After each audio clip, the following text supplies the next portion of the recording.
¿Qué pasaría si la querida estrella de tu reality show favorito revelara que estuvo involucrado en una de las operaciones criminales más oscuras del mundo?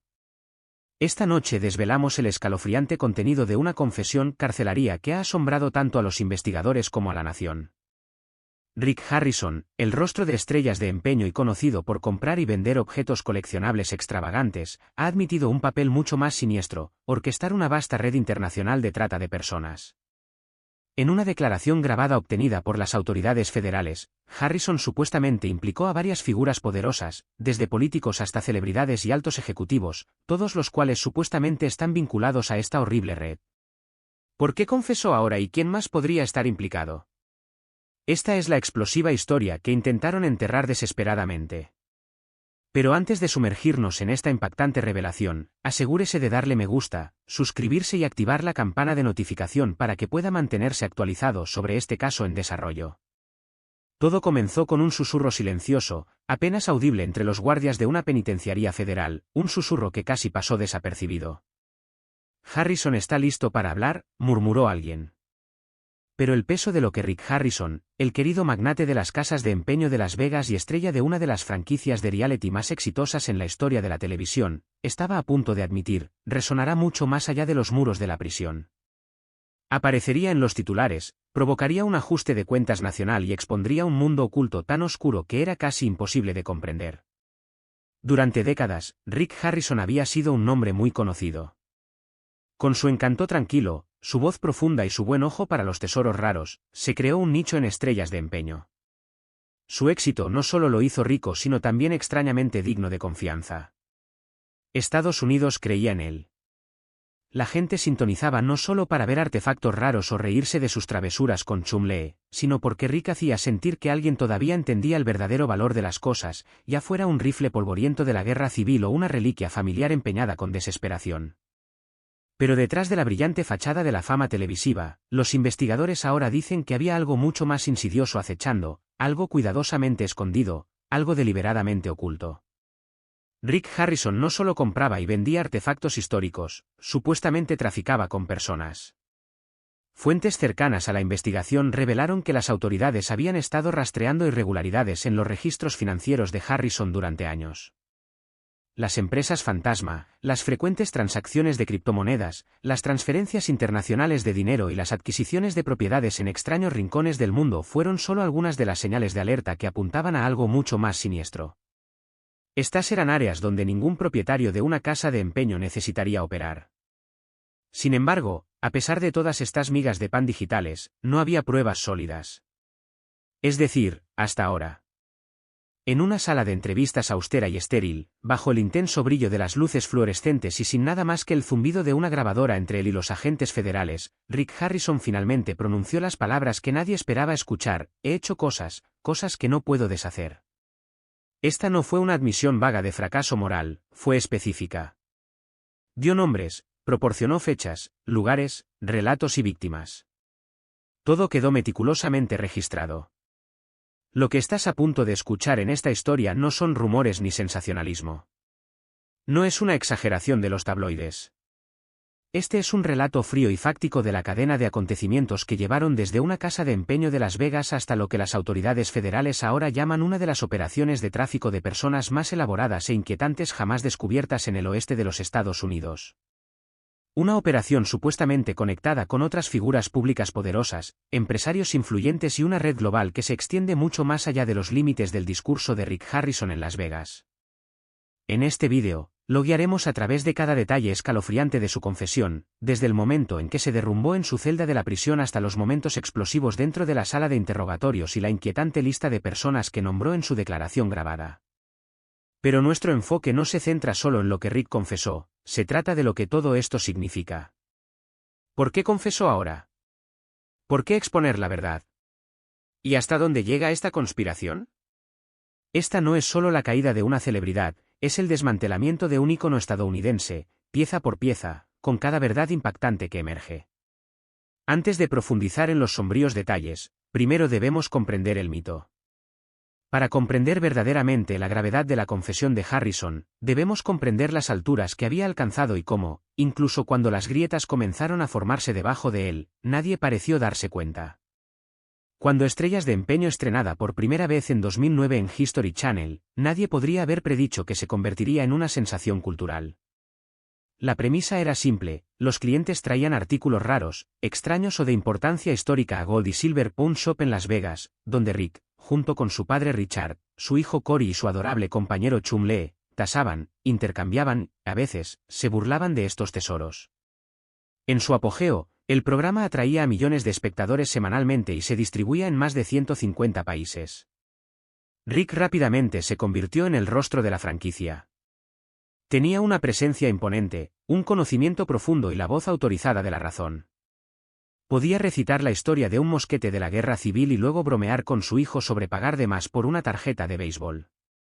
La gente no solo le confiaba a Rick la historia, sino también la moralidad. Él era el sensato, el que mantenía limpio el negocio. Fuera de la pantalla, Rick utilizó ese fideicomiso para expandirse a millones de dólares en ofertas de libros, mercancías, bienes raíces, cadenas de restaurantes e incluso donaciones políticas. Pero fue durante este periodo de rápida expansión que, según los investigadores, el humo comenzó a subir. Rick ya no se limitaba a comerciar con objetos raros, estaba adquiriendo silenciosamente propiedades en el extranjero. Una de estas propiedades, ubicada en una isla privada de las Bahamas, llamó la atención por su acceso restringido y las misteriosas empresas fantasma registradas con diferentes nombres. Otra propiedad en Tailandia tenía vínculos con un asociado anteriormente objetivo del FBI por sospechas de actividades de tráfico de niños. No eran casas de vacaciones, los investigadores creen que eran centros operativos, vinculados por registros de vuelos, alquileres y, eventualmente, transacciones digitales sospechosas. Sin embargo, durante años no se presentaron cargos. Es decir, hasta que una auditoría de rutina sobre delitos cibernéticos llevó a los investigadores a una billetera Bitcoin vinculada a una de las LLC de Harrison. La billetera reveló docenas de transacciones de áreas conocidas por redes de tráfico de personas, lugares como Camboya, Venezuela y Europa del Este. Aún más inquietantes fueron las notas adjuntas a algunas transacciones, frases codificadas que coincidían con los patrones comúnmente utilizados en los mercados de explotación infantil. No fue suficiente para tomar medidas, pero sí para poner a Harrison bajo estrecha vigilancia. Aquí comenzó la operación Ponscom del FBI. Durante meses, se rastrearon los movimientos de Rick, se interceptaron sus comunicaciones y sus asociados, especialmente aquellos relacionados con la vida nocturna de Las Vegas, fueron monitoreados silenciosamente. Luego, todo cambió en febrero de este año. Después de un violento altercado con un recluso por teléfono, Rick resultó herido y trasladado a la enfermería de la prisión. Fue allí, durante su recuperación, que algo dentro de él se resquebrajó. Solicitó un abogado, no el suyo, sino cualquier abogado, y luego pidió hablar con agentes federales. Lo que siguió fueron 5 horas seguidas de testimonio grabado en el que Rick confesó su participación en una enorme red de tráfico de personas integrada en la industria del entretenimiento de Las Vegas. Describió fiestas de alto perfil, disfrazadas de eventos benéficos o galas de networking, donde se reclutaba gente. Mencionó nombres, algunos famosos, otros no. Habló de entregas de efectivo, intercambios telefónicos encriptados e incluso de una empresa de aviación privada utilizada para transportar víctimas sin ser detectadas. Una de las partes más escalofriantes de su confesión detallaba a una niña de 13 años que conoció en Brasil y que creía que iba a ser modelo. Su historia terminó en silencio. Cuando concluyó la grabación, los agentes en la sala permanecieron inmóviles durante un minuto completo. No porque estuvieran sorprendidos, muchos habían oído cosas peores, sino porque esta vez el orador no era una figura oscura de un cártel. Era Rick Harrison, el rostro de Estrellas de Empeño, confesando ser uno de los autores intelectuales detrás de la misma oscuridad a la que una vez pareció oponerse. El resto de este vídeo no se centrará en especulaciones, presentará los hechos, la evidencia y el análisis que revela la verdad detrás de la confesión de Rick Harrison. Pondrá a prueba todo lo que creía saber sobre en quién confiar y qué sucede cuando el poder se esconde detrás de una sonrisa y el objetivo de una cámara. Este es el desmoronamiento de Rick Harrison, y la historia apenas comienza. Algunas fuentes sugieren que Rick parecía casi aliviado, como si hubiera estado esperando que llegara ese día y simplemente se hubiera cansado de anticipar su llegada. Cuando lo esposaron en medio de su casa de empeño, con agentes pululando a su alrededor, solo preguntó una cosa: ¿está Chumley a salvo? Esta pregunta aparentemente inocente dejó desconcertados a los agentes federales. En ese momento, Chun Lei, su antiguo compañero de televisión, no estaba bajo investigación, pero la repentina preocupación que Rick expresó sugirió que sabía mucho más de lo que nadie sabía sobre la investigación. Insinuaba la aterradora posibilidad de que Rick fuera plenamente consciente de la profundidad de la investigación, los crímenes bajo escrutinio y las oscuras verdades que se escondían detrás de sus operaciones. Rick fue trasladado rápidamente a un centro de detención federal en las afueras de Las Vegas, su foto de arresto fue capturada e ingresada en el sistema. Sin embargo, casi de inmediato, la imagen fue sellada bajo una orden de silencio de emergencia presentada por el Departamento de Justicia de Estados Unidos. En cuestión de horas, abogados de alto perfil, incluidos algunos de los mejores abogados defensores del país, comenzaron a llegar al juzgado. Hicieron visitas discretas al centro de detención, sugiriendo que ya se estaba gestando una batalla legal de alto riesgo. A pesar de las expectativas de un frenesí mediático, ocurrió algo extraño, hubo un silencio total. No se hicieron declaraciones a la prensa, no se anunciaron cargos públicamente y nadie habló con los periodistas. En este inquietante silencio, la historia comenzó a pasar de ser meramente aterradora a absolutamente extraña. A puertas cerradas, los fiscales federales trabajaron incansablemente, desenredando la compleja red que había llevado a este momento. En un movimiento sorprendente, Rick rechazó la representación legal que se le estaba arreglando. En cambio, exigió hablar directamente con un juez federal. No quería libertad bajo fianza, no quería un equipo de defensa, simplemente quería hablar en secreto con quienes lo habían estado investigando durante años. Un paso tan dramático en el mundo jurídico siempre hace saltar las alarmas. Cuando un hombre con la enorme riqueza, el poder y el perfil público de Rick se ofrece voluntariamente a convertirse en testigo del Estado, normalmente indica que hay algo mucho más importante en juego. Según fuentes cercanas a la investigación, Rick tenía información, nombres, docenas de ellos, pero antes de que los investigadores pudieran actuar según sus ofertas, tuvieron que reconstruir la cadena de eventos que llevaron a su arresto. El desmoronamiento comenzó con el descubrimiento de un libro de contabilidad oculto, un elemento que nunca debería haber existido. En 2022, una pequeña filtración de datos en una empresa de procesamiento de pagos con sede en Chipre expuso una serie de cuentas extraterritoriales vinculadas a una empresa llamada Starling Productions LLC. El nombre en sí parecía inofensivo al principio, dados los miles de empresas fantasma con nombres similares en todo el mundo. Sin embargo, un archivo enterrado profundamente en los metadatos llamó la atención de un analista de Interpol. Mencionó a Golan Silver Holdings como beneficiario. Si bien esto no fue suficiente para justificar una investigación inmediata, planteó suficientes preguntas para profundizar más. Tras una investigación más profunda, las referencias cruzadas de los registros fiscales revelaron que Golan Silver Holdings era una corporación inactiva de Nevada, que alguna vez fue propiedad de un fideicomiso vinculado al difunto padre de Rick Harrison, Richard Viejo Harrison. Este fideicomiso se había disuelto en 2018. Entonces, ¿por qué la entidad siguió recibiendo transferencias internacionales hasta 2021? No cuadraba. Interpol envió sus conclusiones al Departamento del Tesoro de Estados Unidos, que alertó a la División de Delitos Financieros de Seguridad Nacional. Ese fue el catalizador de lo que se convertiría en una investigación masiva. Utilizando software de rastreo forense blockchain de última generación, los agentes rastrearon docenas de billeteras digitales vinculadas a las entidades conocidas de Rick, muchas de ellas asociadas con inversiones inmobiliarias repartidas por Europa del Este, el Caribe y el Sudeste Asiático. Aunque las transacciones fueron anónimas, no fueron del todo invisibles.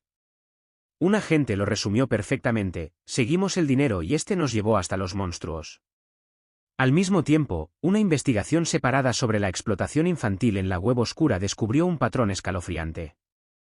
Un nombre de usuario en particular, PoBroker, apareció en múltiples foros utilizados para organizar viajes y servicios de lujo para personas de alto patrimonio. Si bien el nombre por sí solo no fue concluyente, cuando los analistas de datos lo analizaron con un software de análisis de patrones lingüísticos, encontraron una coincidencia sorprendente: más del 94% de los mensajes eran consistentes con escritos previamente atribuidos a Rick Harrison. Ahora tenían evidencia financiera y huellas digitales. Sin embargo, lo que les faltaba era testimonio de primera mano. Fue entonces cuando una fuente anónima dentro de la vida nocturna de Las Vegas dio un paso al frente. Conocido como la fuente alfa en los documentos judiciales, este individuo había trabajado como coordinador VIP para una cadena de clubes de propiedad parcial de Rick a través de socios silenciosos. Según esta fuente, Rick regularmente hacía arreglos para que los clientes VIP fueran escoltados a través de túneles subterráneos de servicios públicos hasta suites exclusivas y de alta seguridad, áreas fuera del alcance incluso de la seguridad del casino. Estas suites, afirmó la fuente, se utilizaron para eventos a puerta cerrada que duraron días. Durante estos hechos, presuntamente se traficaba con menores dentro y fuera utilizando documentos falsificados. Pero incluso con este testimonio, las autoridades todavía no tuvieron suficiente para tomar medidas decisivas contra una celebridad de la talla de Rick. Entonces esperaron.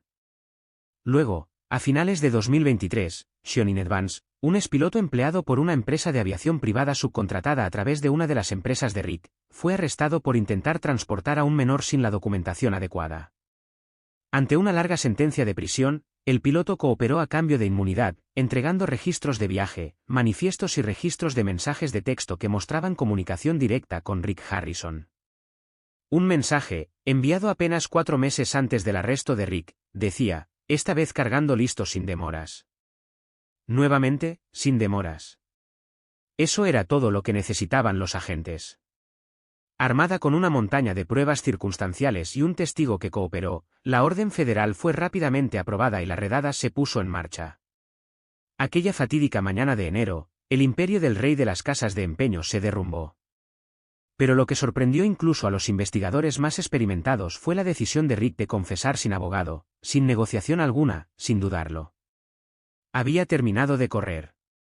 Pero la verdadera pregunta seguía siendo, ¿por qué? ¿Qué escondía y, lo que es aún más inquietante, qué más acechaba en las sombras? La siguiente sección del caso profundiza en la confesión grabada que Rick hizo en prisión, explorando las aterradoras verdades que reveló, los nombres que mencionó y los impactantes crímenes que detalló. Los fiscales federales quedaron atónitos al escuchar sus confesiones, que cambiarían todo. Los nombres que proporcionó Rick fueron escalofriantes, pero algunas revelaciones fueron aún más inquietantes. Describió como un oficial militar estadounidense retirado, que había visitado un complejo en Belice varias veces entre 2017 y 2020, tenía una preferencia inquietante por las niñas jóvenes y educadas. Le gustaban jóvenes pero educados, confesó Rick. La identidad de este hombre sigue siendo un secreto celosamente guardado, pero las autoridades han confirmado que ahora está bajo investigación federal y sus propiedades están siendo registradas bajo órdenes selladas. Rick también detalló cómo la operación se ocultó a plena vista, utilizando fachadas aparentemente legítimas, organizaciones sin fines de lucro, agencias de adopción dadas de baja y transacciones inmobiliarias para canalizar ganancias. No nos escondíamos en las sombras, dijo, nos escondíamos a plena vista. Quizás la parte más inquietante de su confesión se produjo cuando nombró a personas del mundo del entretenimiento que, según afirmó, ayudaron a normalizar la operación de tráfico utilizando su fama para desviar la atención. Entre las personas que supuestamente nombró se encontraban un importante productor de Hollywood, un chef famoso y un atleta profesional. Aunque estos nombres no han sido confirmados, las acciones recientes de varias celebridades, como cancelaciones abruptas de giras mundiales y aviones privados con destino a destinos lejanos, han llamado la atención. Además, Rick proporcionó una lista escrita a mano de 38 personas que, según él, estaban involucradas o habían financiado la red de tráfico. Si bien la lista permanece sellada bajo una orden de protección federal, las fuentes confirman que al menos 5 de esos nombres ya han sido citados. Entre los aspectos más inquietantes de su confesión estuvo la descripción de un edificio en la zona rural de Luisiana, al que se refirió como la casa. Según Rick, este lugar sirvió como una horrible casa de subastas para personas, con fotografías de niños catalogadas como inventario. Se utilizaron palabras en clave crípticas y las ofertas se realizaron utilizando criptomonedas. Una vez elegido el mejor postor, el niño era transferido.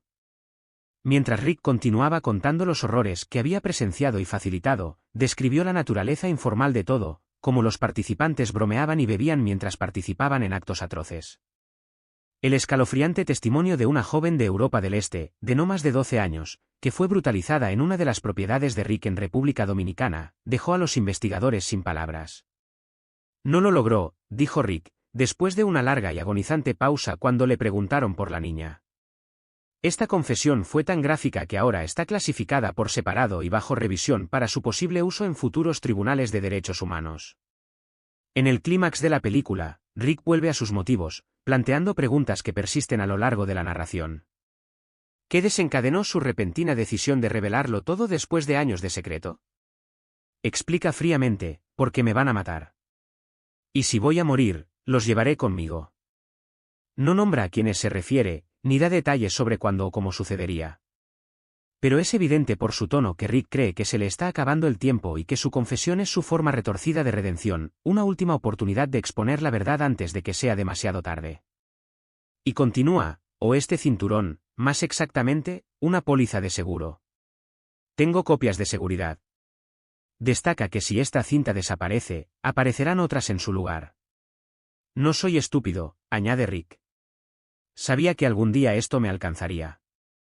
Su confesión concluye con una lista escalofriante, una serie de números, nombres y códigos que los investigadores han confirmado desde entonces como cuentas bancarias reales, números de cola de aviones privados y compañías extraterritoriales reales. Rick ofrece acceso a todo, pero hay un problema, exige ser trasladado a una instalación federal en un lugar específico no revelado, que su nombre se mantenga fuera de los registros judiciales y que a su hijo, Cory, se le conceda inmunidad de todas las investigaciones pendientes. El alcance de la participación de Cory sigue siendo un misterio hasta el día de hoy. Si bien los agentes no respondieron de inmediato a las demandas de Rick durante la grabación, se informa que presentaron una solicitud de emergencia para sacarlo de la población general y colocarlo bajo protección federal de alto nivel. Esa solicitud fue aprobada y, a partir de ahora, Rick Harrison ya no se encuentra en Nevada.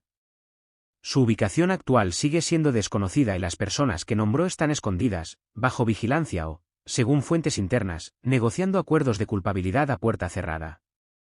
Lo que Rick reveló fue bastante impactante, pero lo que lo hace aún más inquietante es lo inquietantemente creíble que parece todo. En la siguiente sección, analizaremos la compleja red que Rick describió, sus estructuras financieras, corporaciones fantasma, organizaciones benéficas falsas y los inquietantes rastros de dinero internacional que permitieron que una de las operaciones más siniestras de la historia reciente funcionara justo debajo de la superficie de la sociedad. La magnitud de la confesión de Rick Harrison no solo fue impactante por las confesiones que hizo, sino también por las figuras de alto perfil que implicó. Su historia, ahora enterrada en lo profundo de archivos federales, trazó no solo una serie de crímenes aislados, sino también una sofisticada red de influencia que abarcaba diversas industrias, facciones políticas y estructuras de poder global. Esta no fue una operación de poca monta, era un sistema bien organizado y profundamente arraigado. Según Rick, esta red funcionaba como una empresa, una estructura intrincada, un mercado, un club donde el poder estaba protegido por capas de silencio y la complicidad era la moneda de cambio. Inicialmente, los investigadores esperaban que la confesión de Rick expusiera a socios deshonestos o socios comerciales turbios, tal vez un ex empleado, un intermediario corrupto o un socio comercial de mala calidad. Pero lo que descubrieron fue mucho más sorprendente, una red de figuras de élite, directores ejecutivos, políticos, celebridades, clérigos, personas influyentes e incluso agentes del orden.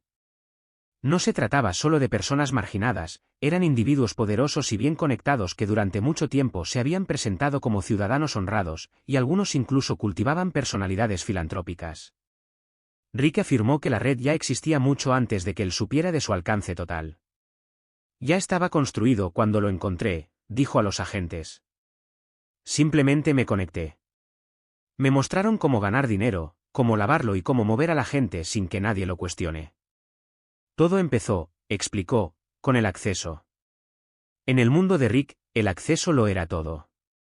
Como celebridad de la red Cepastars, la fama de Rick le abrió las puertas a eventos exclusivos, conferencias de la industria, galas benéficas, reuniones de celebridades y eventos para recaudar fondos de la alta sociedad. Políticos, artistas e inversores internacionales eran elementos habituales de su círculo social. No fue difícil encontrarlos, dijo Rick. Me encontraron. Tenía alcance, tenía medios, tenía confianza. A partir de estas conexiones, fue invitado a retiros de élite, fiestas privadas en Aspen, paseos en yate frente a la costa de Mónaco y veladas discretas en áticos de Abu Dhabi. En la superficie, parecían reuniones inofensivas, pero una vez dentro, Rick afirmó que la verdadera naturaleza de la operación comenzó a mostrarse. Mientras los rostros públicos sonreían y bebían champán, el verdadero negocio se desarrolló después de la medianoche. Rick describió las fiestas en las que se pasaban menores como obsequios de fiesta. A las niñas, algunas de hasta 14 años, se las entrenaba para actuar como mayores, se les enseñaba a caminar, hablar y comportarse como si fueran invitadas exóticas. Pero no se trataba de meras reuniones, eran centros de reclutamiento, donde se probaba el inventario nuevo. Las chicas mayores fueron reasignadas, mientras que los clientes navegaban a través de una red de secretos. Lo que hizo que esta operación fuera tan insidiosa, argumentó Rick, fue que permaneció invisible. No había restricciones físicas ni jaulas, solo contratos. Acuerdos de modelaje, contratos de niñera, documentos de trabajo, todo parecía legal en la superficie. Pero detrás de escena, afirmó Rick, todo estaba falsificado y controlado. Las niñas desconocían el verdadero propósito de estos viajes hasta que ya era demasiado tarde. Reveló que en todas las regiones operaban encargados, personas que tenían la tarea de localizar, reclutar, preparar y transportar a las niñas. Algunos de estos encargados eran exexploradores de concursos de belleza, otros instructores de yoga y algunos incluso tenían vínculos con ONG humanitarias. No siempre son hombres, dijo Rick. A veces son mujeres, lo que lo hace más fácil y menos sospechoso. Saben cómo hablar con las niñas, cómo hacerlas sentir seguras, cómo convencer a los padres. Los mejores manejadores, señaló, podrían convencer a una madre de que deje ir a su hija, prometiéndole la oportunidad de algo mejor. Rick reveló que a estos encargados se les pagaba una comisión, que oscilaba entre $300 y $2,000 por entrega, dependiendo de la edad, la apariencia y los antecedentes de la niña. Afirmó que a la virginidad se le otorgaba una prima desproporcionada y que la raza se convertía en una mercancía más con la que comerciar. La red atendía a todos los grupos demográficos, asiáticos, africanos, de Europa del Este y latinos. Algunos compradores tenían solicitudes específicas, como el color de ojos o la talla de calzado. Rick habló de una figura a la que solo se refería como el arquitecto, un supuesto multimillonario tecnológico de California, que se cree que es uno de los financistas clave detrás de toda la operación. Si bien Rick no nombró a este individuo directamente, los investigadores confían en conocer su identidad. Según Rick, el arquitecto era responsable de la logística, plataformas de comunicación cifradas, algoritmos de lavado de dinero, sistemas de vigilancia y software de seguimiento de vuelos que ofuscaban los movimientos de la red. Él es la razón por la que duramos tanto, dijo Rick. Hizo que pareciera que los niños nunca existieron. Este arquitecto también estaba supuestamente detrás de un software de reserva de viajes que disfrazaba las operaciones de trata de personas como viajes corporativos. Las niñas figuraban como consultoras junior o representantes de marcas y se les daban credenciales, seguros y visas falsos. Cuando llegaban a sus destinos, conductores privados los recibían en terminales que evitaban los controles migratorios. Rick también nombró a varios otros financistas, algunos involucrados en capital privado, otros con vínculos con equipos deportivos y uno con propiedad en una cadena de iglesias evangélicas. Todos los actores de la red tenían un papel que desempeñar, ya fuera dinero, personas o recursos. La operación utilizó una serie de tácticas de evasión de alerta para evitar el escrutinio de los bancos y los reguladores gubernamentales. Las donaciones se canalizaron a través de organizaciones benéficas y los eventos se enmarcaron como parte de iniciativas de empoderamiento juvenil. Cada transferencia se enmarcó como extensión, desarrollo comunitario o financiación de becas, términos diseñados para evadir auditorías y supervisión gubernamental. Rick incluso afirmó que algunos periodistas de las principales cadenas de noticias eran informantes pagados, cómplices de la operación al alertar a la red sobre posibles filtraciones a cambio de dinero para guardar silencio o acceso a contenido exclusivo. Alegó que a un productor de noticias se le concedió acceso exclusivo a las partes traficantes a cambio de enterrar una historia de investigación de 2019 que había estado peligrosamente cerca de descubrir la verdad. No solo cubren las noticias, dijo Rick. Ellos lo logran. Por momentos durante su confesión, la voz de Rick temblaba. Habló de cómo la operación comenzó a consumirlo, de cómo perdió de vista la humanidad de los involucrados y comenzó a verlos como simples números en un sistema retorcido. Compartió cómo su propio hijo le preguntaba a dónde iba y él le mentía diciéndole que era un viaje de negocios. Durante años, Rick se sintió justificado, reconfortado por el flujo de dinero, la atención y las constantes garantías de quienes lo rodeaban de que así era simplemente como funcionaba el mundo. Dijeron que solo estábamos atendiendo una demanda, recordó. Dijeron que si no lo hacíamos nosotros, alguien más lo haría. Pero empezaron a aparecer grietas. 2 años antes de su arresto, un gerente involucrado en el procesamiento de documentos falsos murió en un accidente automovilístico. Rick creía que su computadora portátil podría haber contenido archivos no cifrados. Fue entonces cuando empezó a desmantelar su huella digital, cambiar de teléfono, distanciarse de inversiones y canalizar operaciones a través de intermediarios que no tenían idea de quién era realmente. La paranoia lo consumió, comenzó a dormir con una pistola en cada habitación y contrató a varias empresas de seguridad privadas para revisar sus propiedades. Pensé que todos estaban escuchando. Pensé que cada sombra era una cámara. No podía respirar a menos que me moviera. A pesar del creciente riesgo, Rick no se atrevía a irse. Estaba demasiado metido. La red era demasiado grande, y lo más peligroso ya no eran las personas que me rodeaban, sino que yo ya no tenía el control. Yo era un peón en mi propio imperio, admitió. Al principio pensé que era el rey.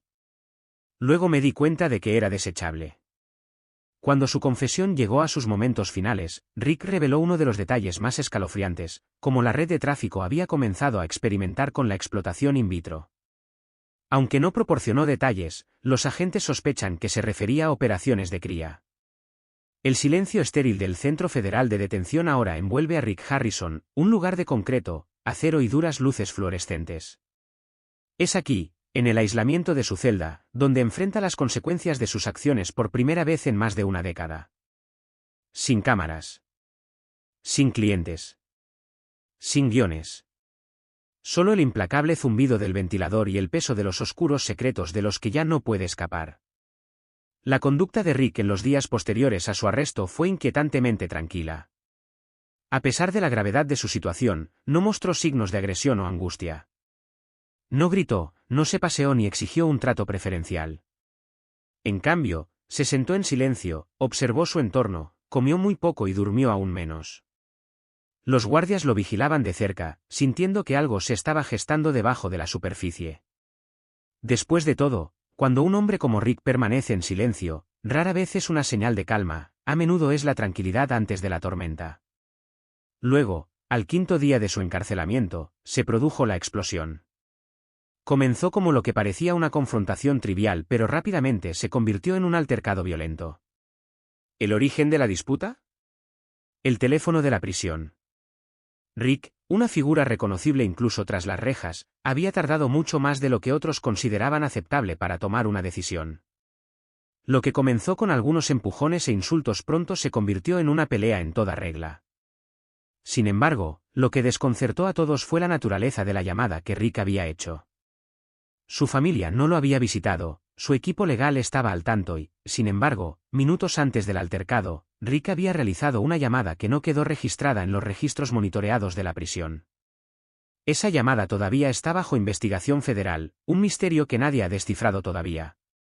La pelea en sí fue breve pero brutal. A pesar de su edad, Rick asestó algunos golpes, pero al final salió peor parado.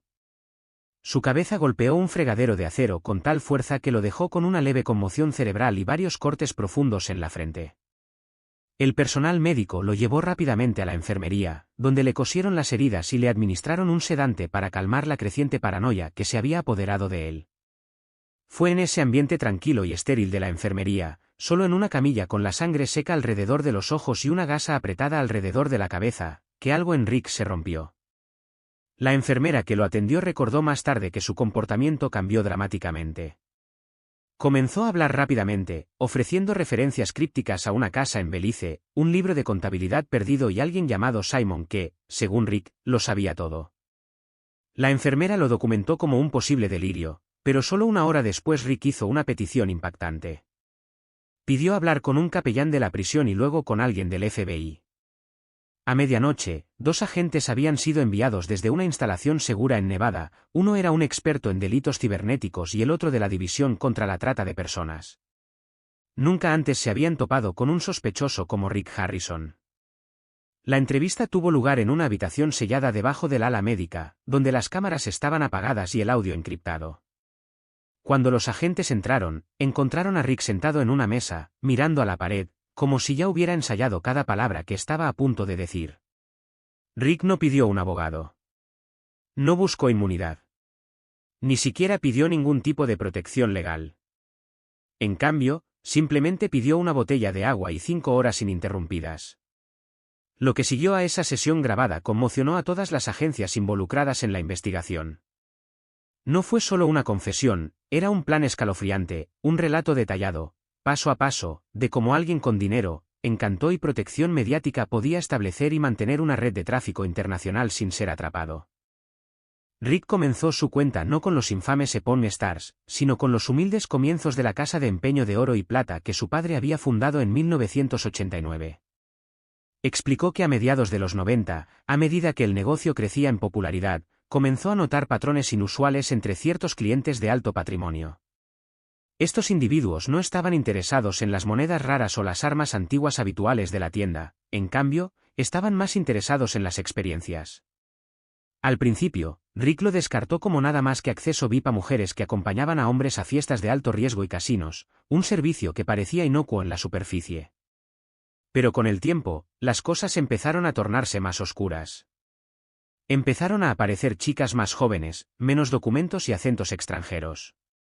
Un hombre incluso pidió una niña no mayor de 16 años. Rick, al principio, afirmó que no hizo nada al respecto. Me dije a mí mismo que no era asunto mío, confesó durante la entrevista. Solo estaba haciendo las presentaciones. Pero esas presentaciones, admitió, pronto se convirtieron en algo mucho más oscuro, una forma de moneda que podía intercambiarse por dinero, poder e influencia. Como el dinero fluía más rápido de lo que podía gastar, Rick confesó que se involucró cada vez más, y finalmente invirtió en propiedades internacionales, no para vacaciones o negocios, sino como casas seguras secretas. Las empresas fantasma financiaron alquileres de lujo en lugares como la República Dominicana, Filipinas y una isla no revelada del Pacífico Sur.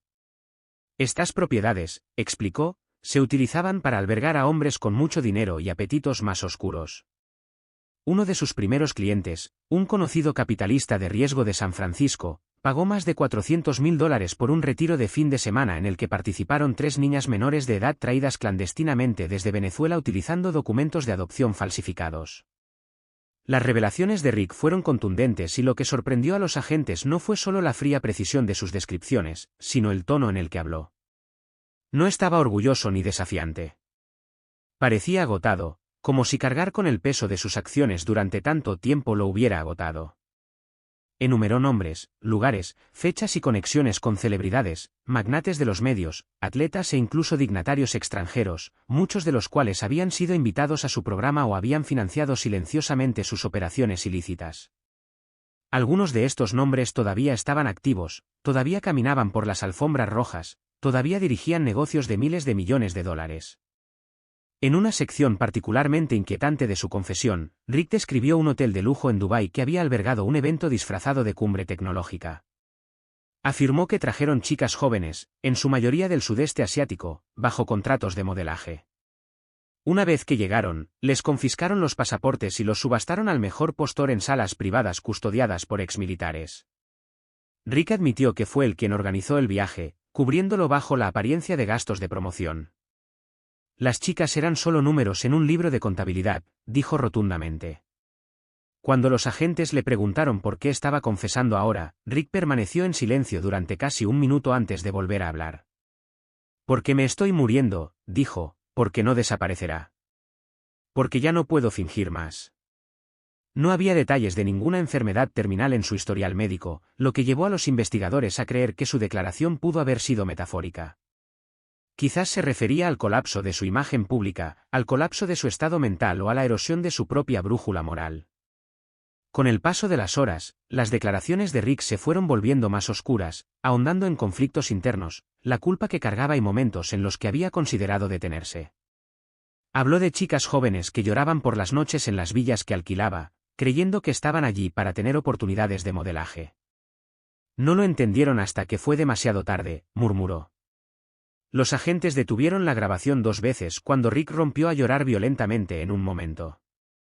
El personal médico tuvo que comprobar sus signos vitales, pero cada vez Rick insistió en continuar. Necesitan saberlo, repitió. Todo el mundo necesita saberlo. Una de las revelaciones más escalofriantes se produjo en la última hora de la confesión. Rick admitió que su red de tráfico no solo operaba a nivel internacional, también tenía profundas raíces locales. Nombró a un exoficial de policía de Las Vegas que supuestamente informó a su operación sobre las investigaciones. A cambio, Rick dijo que canalizó dinero hacia los negocios personales del hombre, incluida una desafortunada campaña política para senador estatal. Toda la red, explicó Rick, se construyó sobre la base de favores y silencio. Si alguien hablaba, lo pagábamos, afirmó. Si seguían hablando, los eliminamos. Si bien los agentes no aclararon el significado exacto de eliminado, la implicación era clara y escalofriante. La grabación finalizó a las 4:17 de la madrugada, exactamente 5 horas y 12 minutos después de haber comenzado. Rick fue escoltado de regreso a su celda y puesto bajo vigilancia de suicidio, aunque negó cualquier intención de hacerse daño. En 24 horas, la confesión había sido transcrita, cifrada y compartida con un pequeño grupo de trabajo formado por el FBI, Interpol y el Departamento de Seguridad Nacional. Se emitieron órdenes de arresto, se congelaron los registros de vuelo y los nombres mencionados en la declaración de Rick comenzaron a desaparecer del ojo público. Lo que Rick había revelado en esa única noche tenía el potencial de derribar carreras, corporaciones e industrias enteras. Pero la pregunta que aún persistía era si todo era verdad o si se trataba simplemente del intento desesperado de un hombre de reescribir su propio legado antes de que fuera demasiado tarde. La investigación continuó, y en el siguiente apartado se profundizará en los detalles de lo corroborado y lo que permanece bajo investigación. La cinta de confesión de Rick Harrison es ahora una de las pruebas mejor guardadas bajo custodia federal y su contenido solo lo conocen unos pocos elegidos. Sin embargo, fuentes cercanas a la investigación han compartido los detalles más desgarradores de la que puede ser la confesión más explosiva jamás hecha por una figura pública.